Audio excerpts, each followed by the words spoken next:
So, this week, for our heritage talk, we are in Purfleet. We are in the grounds of St Stephen's Church. Well, that's what it is now. But originally on the site was a Georgian house built by Samuel Whitbread, the famous brewer, in the 1790s. The estate, the plot of land, I think was 20 acres or so around the house, and it was surrounded by a very strong flint block wall. There are a few sections of the wall still remaining in the area. Very nice faced flint, very heavily worked. That's there. In the grounds in front of the current church, there's very little to see, except there are some tiles in place in the lawn or in the grass to indicate the front drive-in, possibly a circular feature, and the drive out again to the main London road. Next to the current church, which was built in the 1920s, there is the house which the rector lives in. That is on the site, or is possibly part of, the original servants' quarters that went with the main house. Okay, well, what's the importance of this house that isn't there? Okay, it was known as Purfleet House. Purfleet in the Victorian times became a day trip resort for people coming down from London.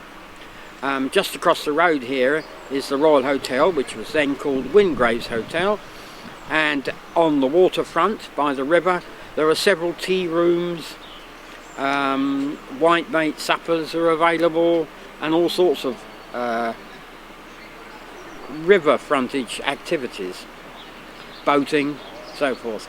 People used to come down from London and sit there and look at the sailing boats running backwards and forwards on the river. Also in Purfleet there was the Botany Grounds, which was, as the name suggests, full of interesting plants and trees for visitors, just close to the railway station.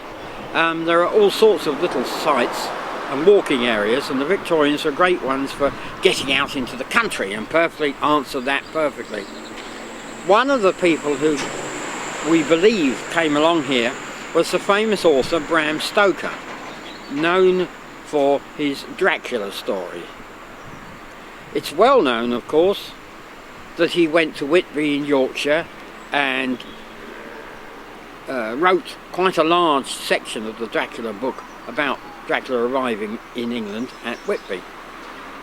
I'm also convinced that he came down to Purfleet to do his research, because the house that is described in the novel as Carfax House, in fact, bears great resemblance to what we know about Samuel Whitbread's house, which would have been fairly large in this locality for anyone who visited. And I'll just quote a little bit from the Dracula book. This is how he puts it. At Purfleet, on a by road, I came across just such a place as seemed to be required, and where was displayed the dilapidated notice that the place was for sale. It is surrounded by a high wall of ancient structure, built of heavy stones, and had not been repaired for a large number of years.